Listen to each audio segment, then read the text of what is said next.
And from Columbus, Ohio, this is your host, Robb Dunewood. And coming out of Philly, it's your girl, Tech Life Steph. And out of Atlanta, this is Terrance Gaines, aka Brother Tech, aka don't ask me nothing about Kanye. You can't get away from it.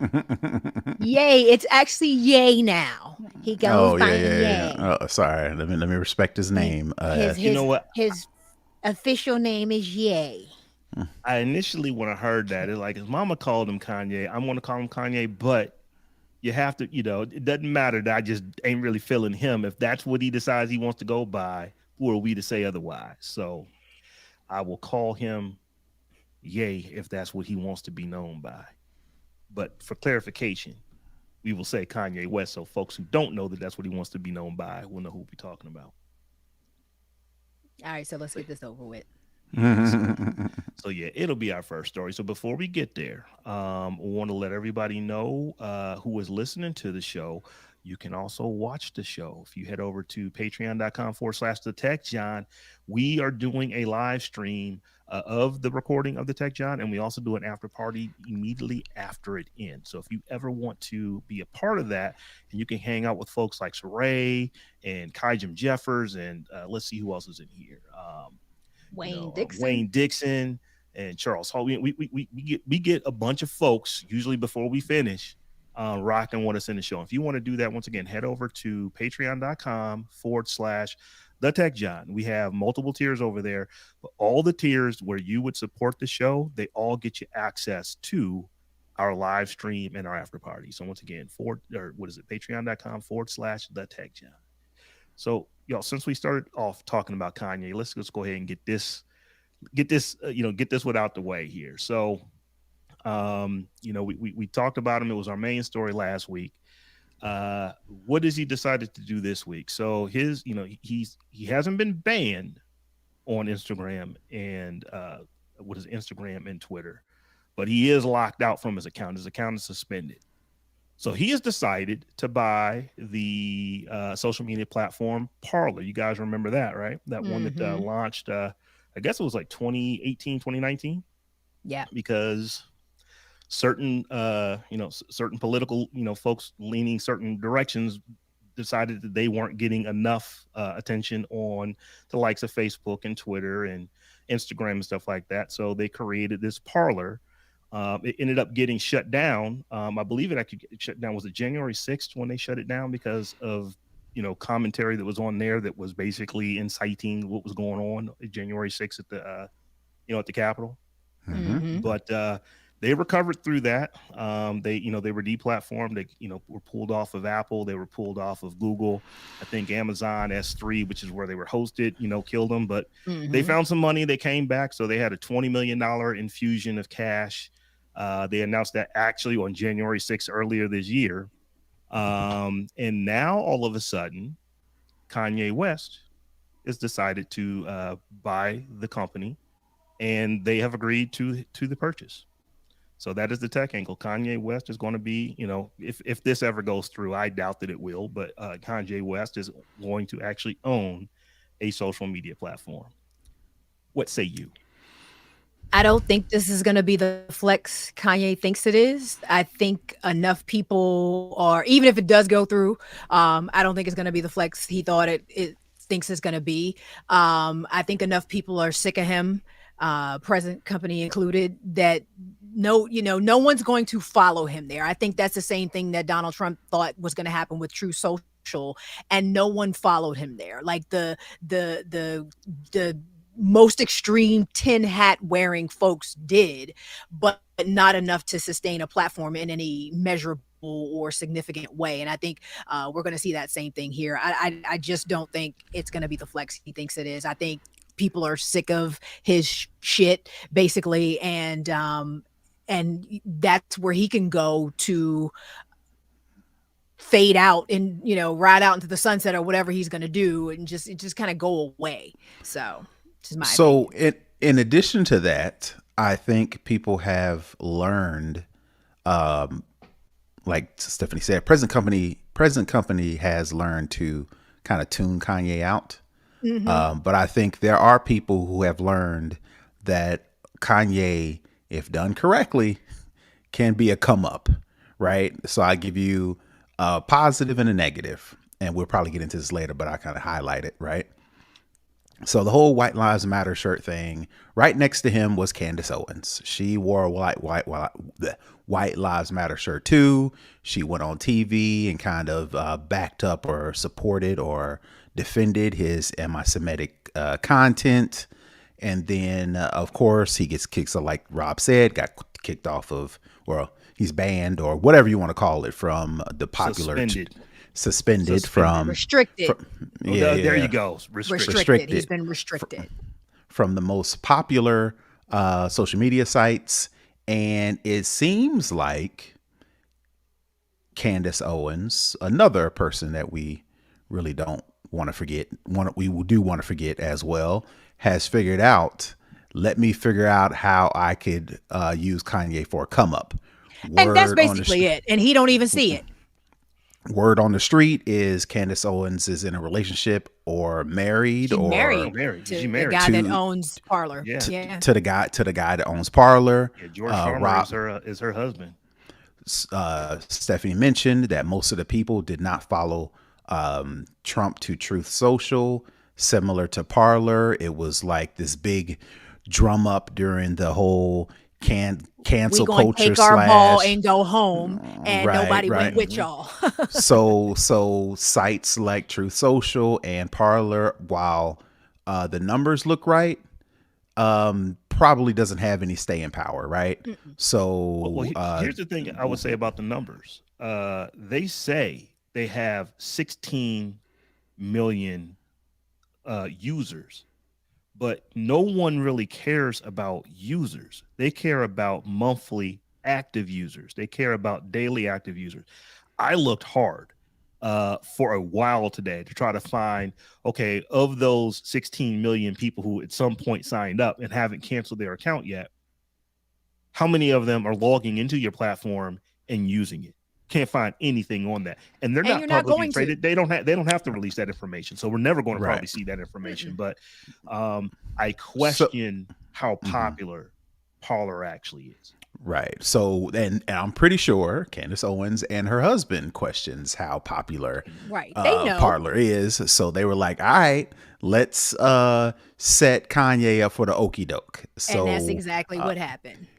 He's transferred some money out of one bank. There was a whole blow up about, somebody stopping him from getting money or something like that, whatever the case may be. He's transferred some money. So let's just say, for argument's sake, this deal goes through. Candace Owens and her husband have made off with some dough and left Kanye holding the bag. Now, what has Kanye done with pretty much everything he has touched, with the exception of a couple of albums that was super popular? Everything else he's touched, from the sneakers were popular at one point. Yeezys not insignificant for now. Yeezys are popular for now, but the relationships that he has made with people. Oh, he's torched everything he's touched. Yeah, absolutely. Right. So for those who think Kanye, is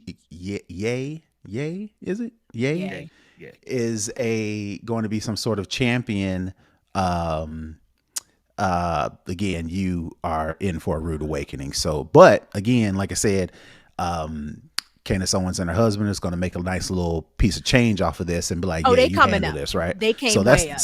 So that's the positive, right? The negative is people trying to think that they can use Kanye for the come up. Your boy Nori and the Drink Champs had Kanye on, and of course, Nori said, he's my brother. I haven't listened to the whole episode, but Kanye was on the episode of Drink Champs, which is a super popular podcast / video. I guess it's equally popular on YouTube as it is in podcast format. So they go on, everybody gets drunk, and then you have these open and honest conversations. Nori claims that Kanye is my brother, so I want to give him a platform so he can share and express whatever he wants to share and express.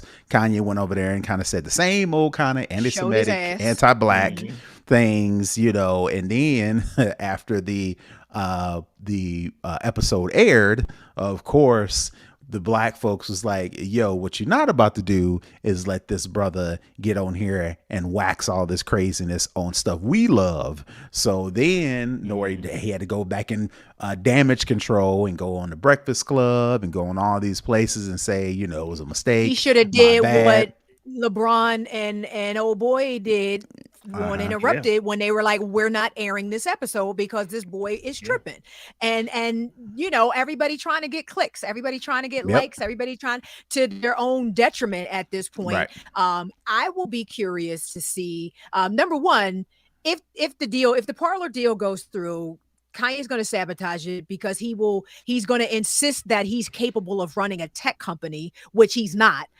So he'll either run it into the ground or he'll get bored and disinterested and let it die on the vine it by itself. So either way, the company's getting run into the ground. But I would be curious to see if he gets the same treatment as Alex Jones for making those George Floyd comments on that podcast, because it has been proven without a doubt that George Floyd was murdered by Derek Chauvin because that knee was on his neck for 9 minutes and 8 minutes and 49 seconds or however long. He was not under the influence of any drug. And so the idea that he would make that claim, I think opens him up to the same type of lawsuit that the Sandy Hook parents levied against Alex Jones. So I'll be, and I didn't get a chance to read the article, but I did see a headline that George Floyd's family is considering suing Kanye, and I believe they will, and I believe they should, because they have decided that they're going to. You can't let this shit slide. You know what I'm saying? You can't get out here saying stuff like this about my family members that is patently untrue, and think you're gonna get away with it. You know what I'm saying? I'm like, that's not cool. That's not cool at all.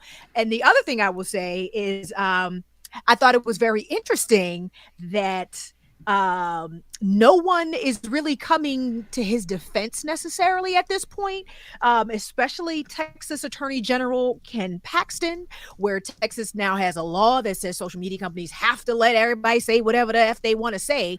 And Elon Musk has quietly backpedaled a little bit once the anti-Semitic comments came out as well. So I think Ye is going to find himself on an island by his damn self, out however much money Candace and them can get out of him. He'll be that much, less rich or poorer and on an island by himself, hung out to dry. And once he finally comes down off this manic, high he's on, it's gonna be a bad look for him.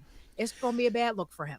I don't know how much Parler is worth, but folks are saying that he is about to do what maybe, like I said, Stephanie, you said this, kind of quick, but you still aren't sure if Elon is going to buy Twitter, even though he is now saying that he's going to do it. Right. And you still have, reservations about that, as do I think all three of us. But I will say this: Kanye, if the reports are true, is worth upwards of $1 billion. And I don't even believe that. It will, what he, like I said, if they're maybe true, on paper, like net worth, on paper. But if that's the case, what he would be buying Parler for, my gut would tell me it is a rounding error compared to that total net worth. Now, no one wants to lose 15, 20, $30 million. I don't know. Those are just round numbers. I don't know what the numbers are, but we do know that they got $20 million worth of investment back at the beginning of this year. And who can say whether or not the company has grown or has shrunk? Is it worth $20 million? Is it worth $30 million? We don't know. So it is not like he's trying to buy Twitter. But yeah, like I said, he's not going to be out $1 billion or $44 billion or anything like that. Not even close. But again, either way, it's not going to be a good look. It's not going to be a good look. So hopefully we won't have to talk much more about this. Well, we are going to have to make the conscious decision not to talk about Ye. And that's the other part I agree with. Absolutely, because this is only continuing to trend because we continue to give it oxygen, and until we collectively as media decide to stop giving this oxygen, we still going to be talking about it. So yeah, we got to do our part too. I agree. So y'all, keeping on with social media, do you know what we do give a lot of oxygen to? TikTok. Hmm. And I noticed that they are changing some of their rules around live streaming. So currently, in order to live stream on TikTok, you just have to have 1,000 followers and be 16 years of age. Well, they have done a couple of things. The first one is they are kicking that age from 16 to 18, and then they also are creating, um, I guess, is it like a OnlyFans type, set up for TikTok? The question is, when it comes to TikTok, are they trying to go for that OnlyFans type of content on the platform? You're making it so that people who see it, they're legally able to, produce it. You don't want underage folks producing adult content. Well, Um, it was funny in the article that you posted.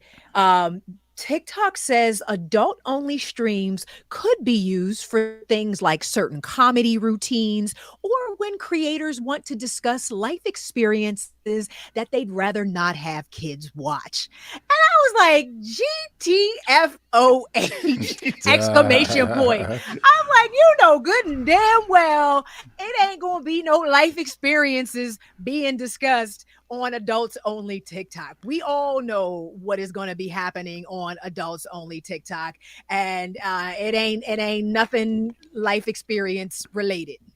Well, I looked at it as, I mean, obviously, folks are going to take it there, right? I mean, that's just natural progression of how we do things, right?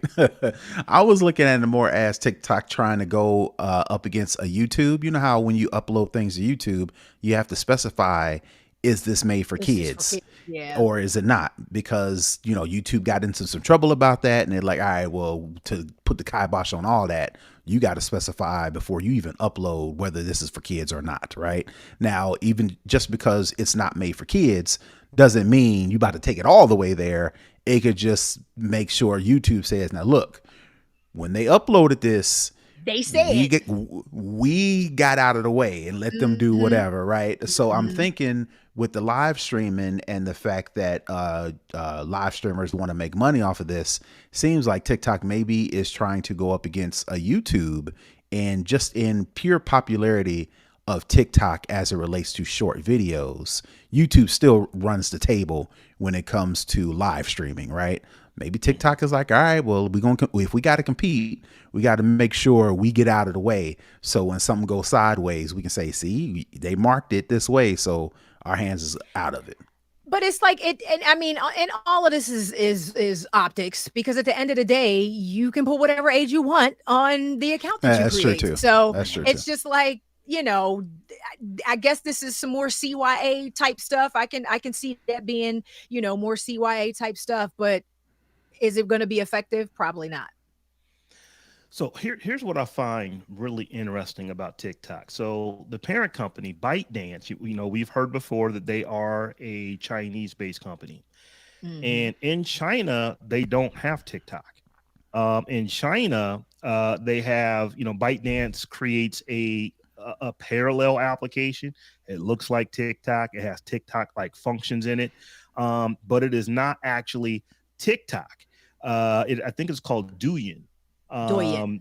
or Douyin. And Hmm. what I've noticed about that is that when you look at the content that is on the Chinese version of TikTok, the Mm-hmm. Douyin version of TikTok, it is it is actually really good content. It's like, oh yeah, this is how you learn how to do this, and this is how you learn how to do that. It We is they my they filter the heck out of what shows up over there. Well, because It is you're like, living in a communist I government. Like I get it's it, I get it, it's a but it's just, completely different model.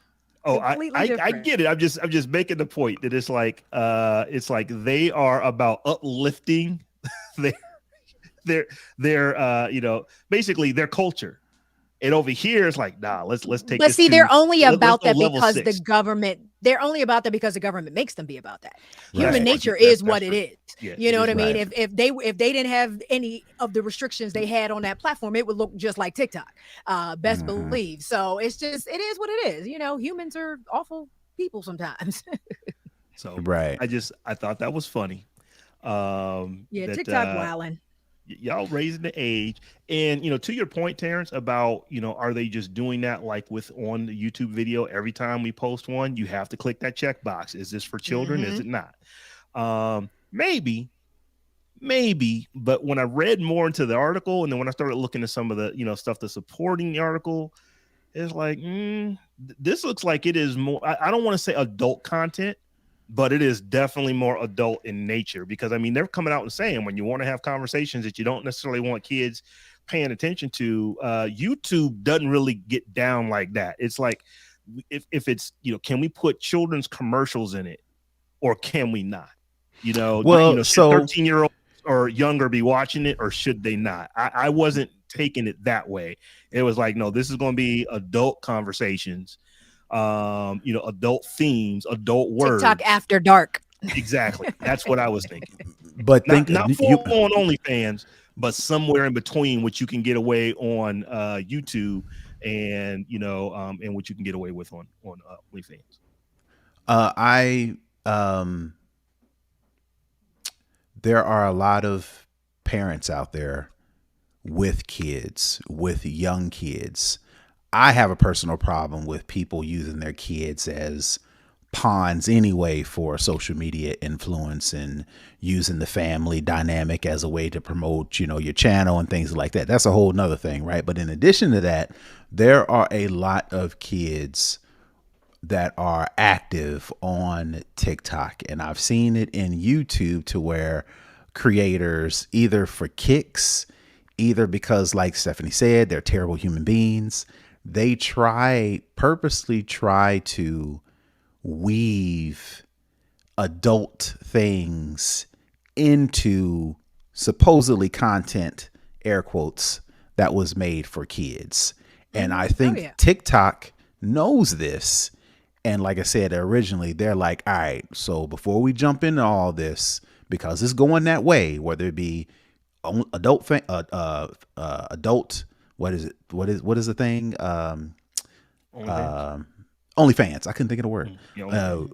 Before it goes OnlyFans, or before it goes creators trying to figure out a way to, mentally warp our kids, let's just make sure we let them know that this wasn't our design. So let's get out of it. It's definitely a CYA. Although I'm not mad at it. I will just put this in there for any parents that are listening. I regularly recommend that parents kind of be leery of apps that allow live streaming, because children and their not yet fully developed brains can be a bit impulsive when they're in a live situation, and when you have people hitting that like, and you see all those little hearts coming up, and they're asking, that's a drug, man. Yeah, it is. It is an actual Really drug, and it is hitting those serotonin and those dopamine centers in your brain, and you are more likely to do something that you may not have done had you had a chance to think about it.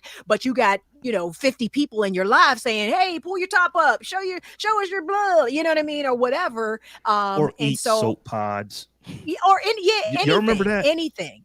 Yeah. So I definitely am not mad. And if there are parents out there that are actually monitoring their child's account, and have put the correct age in there, and are looking to manipulate some of those parental controls, I would definitely say turning off live streaming should be one of those things.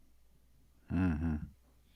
So keeping on with TikTok, Stephan, you stuck this in there, and I was like, so they are like the worst people in the world. And I'm not saying TikTok is the worst people in the world. This particular thing that they may be doing is the worst thing in the world. So you stuck the story in there. I would let you say what they are doing when it comes to donations. It is. It's crazy. And I just wanted, since we were on a TikTok kick, I wanted to make sure that people understood that, TikTok is probably not the best place to make charitable donations at all, because what is happening specifically right now with Syrian refugees, there are middlemen that have gone to these Syrian refugee camps, provided these people with phones so that they can go live on TikTok and basically beg for money.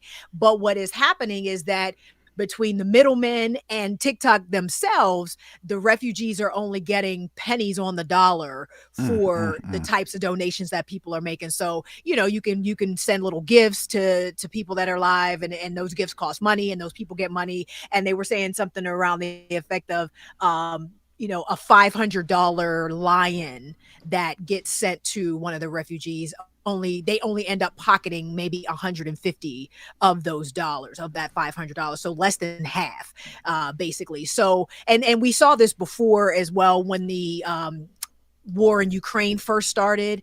People were actually showing fake footage of that conflict, like, war footage from years ago, talking about, I'm here now, and you can hear the bombs, and blah, blah, blah, so send me money. And people were being duped into sending money that way. So whether you're being scammed by the person that's hosting the live to send money, or the people in the live are being taken advantage of because they're only getting, maybe 20% of what you think you're donating to them, TikTok is probably not the best platform to donate money to. Yeah, the article said that they were getting that they was taking like over 70%. Yeah, it's crazy. Like 70.9% or something like that. It's crazy. Like, and they're claiming that the content shouldn't even be on their platform, yet they're still taking the money. So there you go. So yeah, I'm glad you stuck that in there, because I was like, wow, I know that there are many ways you can donate, and cell phones have made donating to causes relatively easy to do. And, there's always been, there is some overhead. If somebody's got to pay for the credit card transaction. Somebody's actually got to have the servers and the website and all that kind of stuff set up. So there are those kind of costs. But when you get into like 70% of the cost, right. You donate $1.30 maybe goes to the person you donated to, and 70% to the people who actually took the donation. That's something a little bit different. And so let me read this real quick.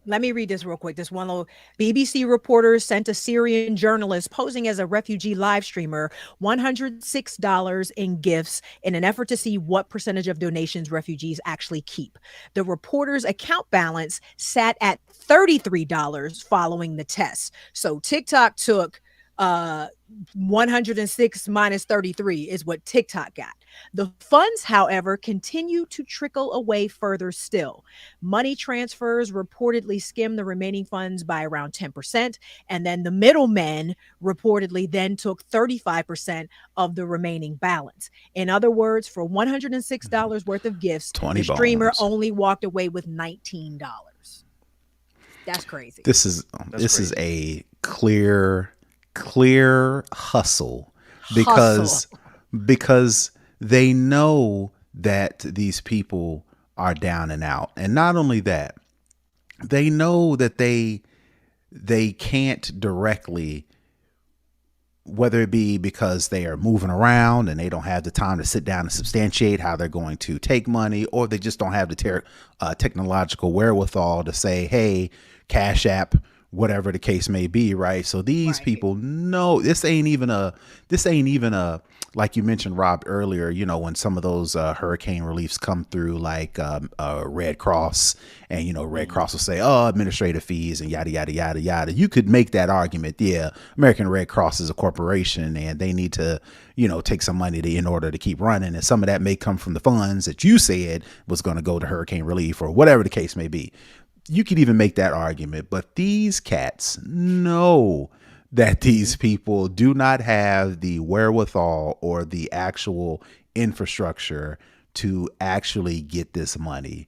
Mm-hmm. And they also know that $20 is $20 more than I had before. So if it comes down to you taking 25, 30, however much the math transfers out, as long as I get $20, that's more than what I got. So I guess you can go ahead and do it. And they go up there and, whatever the case may be. It's just sickening that it is in a crisis like this, your main thought as a person trying to do this ain't, well, let me help some people and then let me get paid as well. It's like, let me hustle these people so I can make some money, and then they'll kick them a couple dollars. I mean, it's like, it's sickening. I agree. Yeah, that one, I was like, Come on now, y'all. And we should say it is not TikTok taking all 70%. They're just taking a big cut up front, and Their then chunk, these other yeah. folks. But it's like still the if it was just the amount that TikTok was getting, that's still excessive. That's still It a is. lot of And money you compared would to think what. they would be willing to say, well, because this is charity or whatever, maybe our percentage won't be as high as it is just for some random creator who's just on here, you know what I mean, reading the phone book or whatever. But no, capitalism, cash rules, everything around me. Mm, mm. That's a whole nother conversation for a whole nother day that we ain't got time for.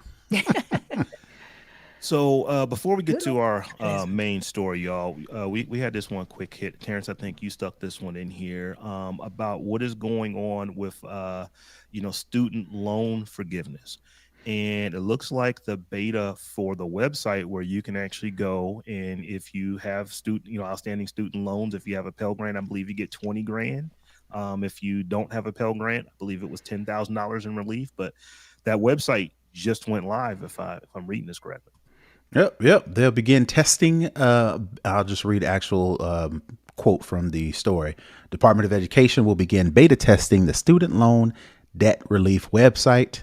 During the beta testing period, borrowers will be able to submit applications for the Biden-Harris administration's student debt relief program, a spokesperson for CNN said. So basically, during this beta test, it's not the reason why I wanted to mention it is because when you think of a beta test, you think of, we're just going to run through this thing. We're going to kick some bugs around. We're going to let people provide feedback.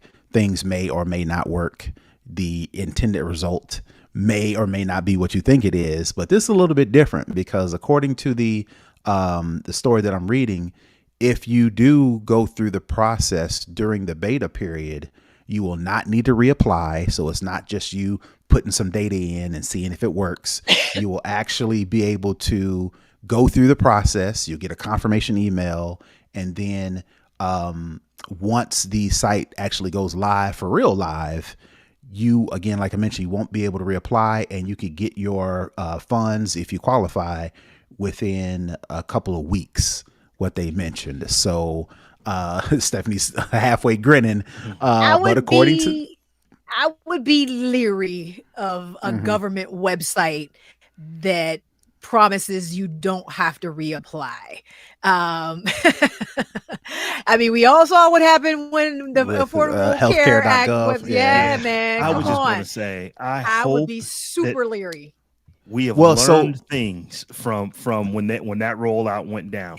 That was far more people who enrolled in that than will be enrolling in this. So I just hope that they kept some folks around. They have some learning on how you run these massive websites around. That is my hope. That is not you would necessarily what I think think, has happened, but that You is would what I hope think. has happened. That is what I which hope is has which, happened. which is why I'm hoping they said, all right, we ain't gonna launch this thing just straight out live. We're going to do this beta and then try to work our way up to this live thing because of the mess that happened with the healthcare.gov thing. So again, we talked about CYA earlier. If something goes haywire, I saw something on Twitter. I just saw a tweet to where somebody put up a screenshot of this beta site crashed already, just as a screenshot. So again, maybe this is a CYA thing that we mentioned earlier. If stuff goes haywire, White House can be like, hey, we said it was a beta. So relax. It was a beta. No, in real talk, I get that it part is a of it. beta. It is a beta. That is where you want the mistakes to be found out. So my gut tells me they've probably had all kind of alphas. They now are running a beta, and it's going to be at mass. They're probably going to have thousands of people probably logging into this beta and see how everything scales. That's what you want. You want it to, you want it to fail in beta, not when you release it. I want to say tell Earth, but no, tell all student loan holders that it's ready for you to, come and log into it, and then it doesn't work. So I want them. I mean, I get that, but I'm just saying I probably wouldn't be one of the beta testers just because you're not going to catch me thinking I got a check coming because I was first to, market, and then come to find out I got to redo the whole application again once the thing actually launches. You ain't getting me like that. because that's what people think. They automatically think first, right? Let me get in Yes. here first when this Yes. is not the design for it. And I'll just read this other little section. Department of Education's technical team will be looking at site performance in real time, and the beta version of the website will have scheduled pauses as the team assesses what refinements and tweaks are needed. Administration, yada, yada, yada. Another official adding that high spikes of demand are expected. Anyone who is trying to submit their application during the beta pause will be encouraged to check back. So Right. basically what they're saying is, even though this is a beta, we need y'all to do y'all due diligence. And just because you hit submit and you got that confirmation, don't just think you can wash your hands. Don't you believe it? You better check back. You better go back every single day, Right. every single week. Make sure you know. Screenshot everything. You know what? I like, know that we all of are that. trying to move everything to paperless billing and all that kind of stuff. But if there is a get a receipt button, please click it multiple times. You know, print something For out real. from this Print so that you can screen, all that. go and print something out. So I hope, like I said, who was it? I believe it was Lisa Gibraltar. It was one of our spotlights. I believe she worked on healthcare.gov back in the day. All right. So Biden administration, call her up. She around. You can find her. Oh no, she may not want to be put her name on this joint. Like, She listen, may not want to put her name I'm on it, good. but I'm certain that she would probably answer a question like, no. Y'all don't want to do that. Maybe you want to do this. It's like something, I don't know, but just holla at please, your girl. because there's a lot of folks out there who have student loans. I was fortunate that I didn't have to, go into significant debt with, student loans, but I know that is not the case for a lot of folks. This is the only way that they can, afford to pay to go to, college and university. So I'm glad that we are doing this. We're not going to get into the politics of it. I know people are against it. That's always going to be the case with any time any group of people gets money and it's not everybody getting the same money. I understand that. But there are going to be a lot of people who are going to be applying to this now that this bill has been passed, now that this website is in beta. So like I said, for you beta testers, check your stuff. Good luck. Make sure you go back. Good luck. So you ain't sitting there thinking that something that was forgiven wasn't actually forgiven. And just as a public service announcement, all student loans that were paused, I believe that kicks back off where you got to start making those payments again January 1st, 2023. So, that little bit of a reprieve, that break that we have had during COVID is coming to an end. So glad I don't have no student debt. Praise the Lord. Praise the Lord. Oof. So, y'all, for our main story, I have been just looking at story after story, article after article of all of these big tech companies that have been, doing hiring freezes, have been flat out laying people off, laying contractors off. The big one that I just recently read was Intel is rumored to do layoff in the, potentially of thousands of people. And this could these layoffs could start as early as this month. So, the big question is, are we in a recession? Is a recession coming? There's arguments on whether or not we're actually in one now. If we're not in one now, we probably definitely will be by the, beginning of Q1 next year. So this is coming. So all of these big companies are, they're making changes. So the rumors about Intel, these came after Amazon has come out and said that they're doing a hiring freeze across the entirety of its retail business. So nothing like Amazon S3 and their web services. That stuff is good. But everything retail, they're doing layoffs there, and they've done a hiring freeze. Google is extending their hiring freeze. Meta is suspending new hiring through the end of the year. Microsoft has actually let a gaggle of contractors go. And there's other companies. I mean, it's like Netflix is doing stuff. There are just a lot of really big, giant tech companies that are laying people off, that are doing hiring freezes. And I wanted to talk about this because one of the things that we do all the time on this show is talk about how IT is one of the best industries to get into, that there's so many available jobs and there's so few people to fill those jobs. But at the same time, we're now hearing all these big giant companies are doing layoffs. So I want to ask you guys the question, and we can discuss this all kind of ways. Do we feel that the same sentiment, with all the news coming out about, we're going into a recession, all these big tech companies are laying people off. Do we feel the same sentiment that people should still look at IT as a viable place to go? If you're looking to do any type of career change, or if you're just starting off in your career and you don't know necessarily what you might want to do when you come out of high school, when you come out of college. Well, number one, if you need a job, you need a job. Mm-hmm. Number one, right? So if there's a job out there, apply for it and try to get it, right? Is IT a desirable place to go? Sure, because the entry level is a little bit higher. The ability now with the internet to start in one vertical and then kind of shift to another vertical or upgrade or downgrade or whatever the case you want to do is probably higher in IT because as technology advances, those jobs advance faster, and more and more industries are using technology to do things, even if they're not a tech company, right? But having said that, as it relates to these layoffs, I personally do not believe that these companies are saying we have to lay off or freeze hiring or whatever the case may be because they are concerned about an upcoming recession. What I believe is they are looking at these numbers, and these numbers are not coming in, so they need to get some overhead off the books to offset the fact that their earnings may not look the way they wanted them or the way they projected them to look. So the shareholders won't dump these stocks and make things even worse. Now, don't get me wrong. I do believe a recession is coming, but stuff like this, Intel, Google, whomever, like kind of testing the waters with recessions and layoffs may force people to say, oh, okay, so if Intel's laying off people, Google's laying off people, let me save my money because it sounds like stuff is going off. And when people start to save money, guess what they're not doing? They're not spending money. So if it's almost like a snowball effect. Instead of a recession just happening, it seems like stories and news like this, it's almost kind of forcing the It's recession like a self-fulfilling prophecy, right. prophecy. Yeah, if you keep saying that the recession is coming, it's eventually gonna get here because you keep saying it, and then people keep reacting to what you're saying, and now we're in a recession.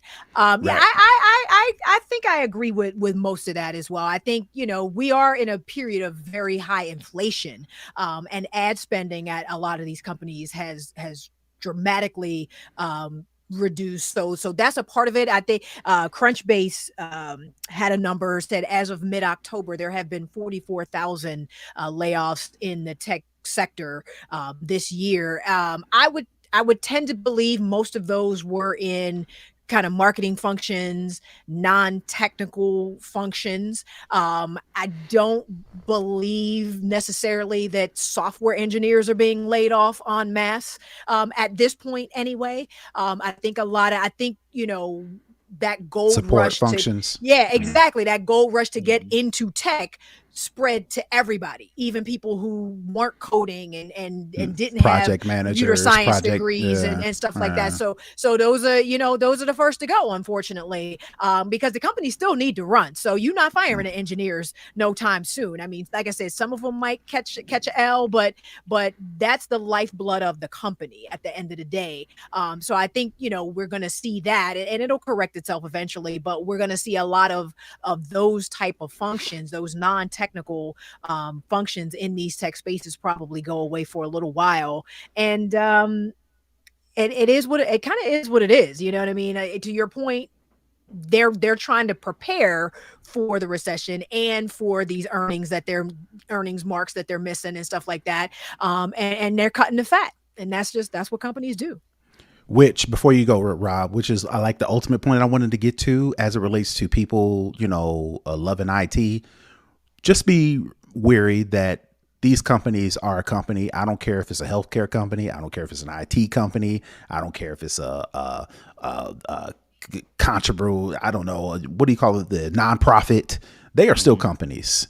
So don't feel like, okay, right now we're saying IT is the holy grail of companies. Don't believe this company will not cut you in a heartbeat. So Yeah, they keep that in will. mind. I think we sell IT as, there's no way but up until you get walked into that office and they ask for your security badge and your It's computer and your true. phone. It's true. So just to let our listeners know about some of the inside sausage making that comes with the Tech John, we rarely talk about our stories before we talk about our stories. You're getting our fresh opinions of what we think when we talk about this stuff. And this is why I love doing this show with y'all, because I kind of I kind of had a feeling, Terrance, what you were going to say. I kind of had a Mhm. feeling, Stephanie, what you were going to follow up with. And I think you guys are both right. I have spent most of my adult career working at ginormous software companies, and in IT companies. And here is what I'm taking both of your points and putting them together. So yes, are they actually doing layoffs, Terrance? Yeah, they're doing them. They're cutting folks. Are they cutting them because of the recession? Technically, yeah, they're cutting them because of the recession, but they know this is when they can most effectively get away with letting large sums Hmm. of people know, or letting people go without having to take a hit in the market for it. Well, this recession is Mhm. coming. We have to let some of these folks go. Now, let me say this. I understand that anyone who is in the situation that you no longer have a job at one of these big tech companies, it really sucks for you and it is life altering. And I don't want to be dismissive of that at all. That Absolutely. being said, there's always folks at the end of the year, the companies are looking like, we don't need to do, we don't need these folks. We don't need these folks, because ultimately they're businesses and they're trying to maximize their shareholder value. That is what they are in business to do. So if, okay, well, here's folks who are on the low performing end of the totem pole in a lot of cases. Here's some folks, here was a department that we don't really need anymore. We were going to get rid of it. Let's put all that together and call it, these are these rifts, these reduction in force that we're doing because of this one thing. We can call it because of that. A couple things happen from it. Folks are going to probably get, in some cases, some type of severance. Folks are going to be able to, they're not necessarily being fired for cause, so they're being let go. So they're going to be able to get, unemployment benefits and all that kind of good stuff. So that is definitely part of, what is happening. Stephanie, to your point though, I wholeheartedly agree with you on, these aren't necessarily the techiest of the tech folks at these big tech companies. In Hmm. fact, now, once again, I don't have any inside knowledge. No Intel, nor Google, nor Microsoft, nor Netflix, nor any of these companies called Robb up and say, hey, here's why we're doing what we're doing. But just based off of my experience and what I have seen in the industry, when they do these big layoffs, it is not the developer, because those are hard to come by.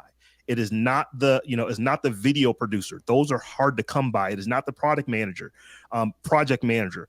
All the technical jobs, those generally are the ones who survive it, unless in the case like Intel saying we are missing numbers significantly, so we need to go and do this. Maybe they're in a different situation than some of these other companies, but usually, even though they are big giant tech companies that have in most cases have hundreds of thousands of employees, not every single one of those employees is directly related to the technology that those companies produce. And those Right. are the ones that they end up letting go first when they need to cut some numbers, because they know that those are the ones that they can go and replace most quickly and most easily. It takes a long time to find the right developer. It doesn't take much time at all to find a customer service rep. You Well, That's just have right. to look at the skill set.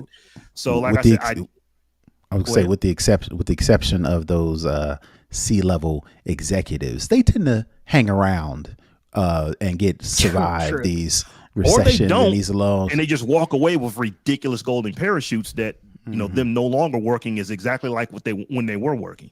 Hmm. In some cases, even better.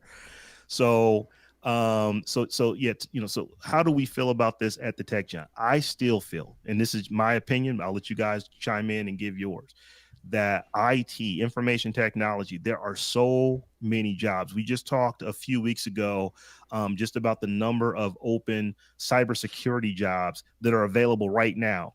There's I was just going to over, mention that yes, there's because just that over, was, go go ahead. ahead. I was going to say No, go there's ahead. just over 1.1 million cybersecurity professionals in the United States. There's over 415,000 open positions. That's what is that? It's like 30-40% of the jobs that are available aren't filled right now. So absolutely, should you be going, into IT? Yes. When you can hear these are very, very high middle, income type jobs. Is becoming a cybersecurity specialist going to pay you like being a starting power forward in the NBA? Well, no, but no job other than being a starting power forward in the NBA pays you like that. But when it comes to where are you on the ladder, these are jobs that have entry levels, $85,000, $105,000 a year. Your first job, you could be making that. So yes, I hear that Intel is laying people off. I hear that Microsoft is laying people off. You should be looking at these type of jobs. Go ahead, Stephanie. Absolutely. And I raise my hand I'm gonna after say, you. I know. I'm gonna say something that may get me in trouble. It may not be the most popular take. But no, to your point, Rob, yes, cybersecurity and data science were two of the areas that I saw in kind of researching this particular story that we're still robustly looking for new people. So go out there and get them jobs. And I would say, as I gotta go back to my engineer roots. We tend to get a little bit possessive and territorial, and sometimes it is about the work. I think the whole idea of being quote unquote in tech got very popular and very sexy because startup owners were getting bags of money thrown at them, and it was really easy to kind of finagle your way into the tech industry sideways with a psychology degree or some other kind of degree. And trust me, no shade, I promise this is no shade.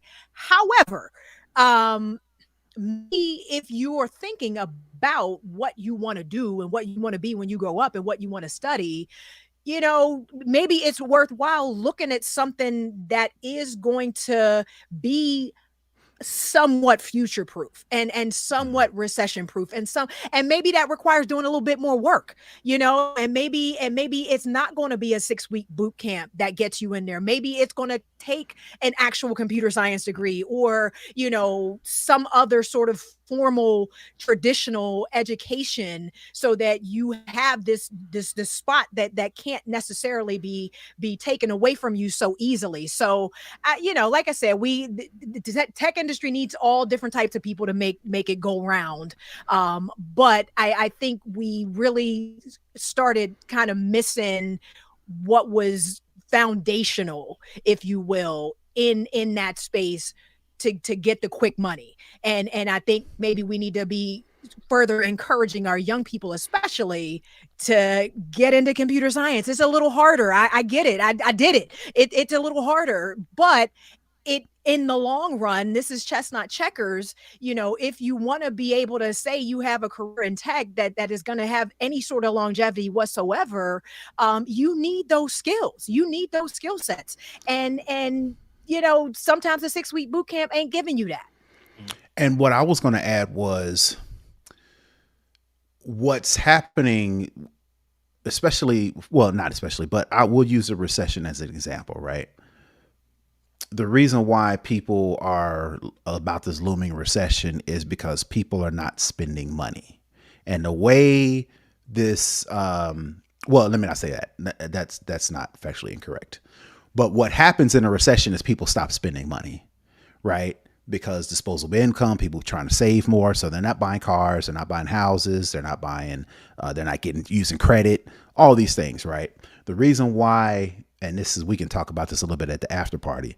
I think the reason why people spend a lot of money is because they work hard. And the reason why they work hard is because they want to spend money. And I think what's ultimately going to change society, I guess, is we need not to be so wrapped up in our positions that we feel like we have to work these jobs in order to get the money, in order to say I've amassed a certain level of income so I can do things that make me happy, like take trips and find a new hobby or spend time with family and things of that nature. I just feel like we tend to chase money and we tend to chase tech jobs, for example, because those give us enough money, when ultimately, maybe that's not what you ultimately want to do, but we become beholden to these jobs. So when they lay us off, then we're kind of back at square one, yada, yada, yada. And this is kind of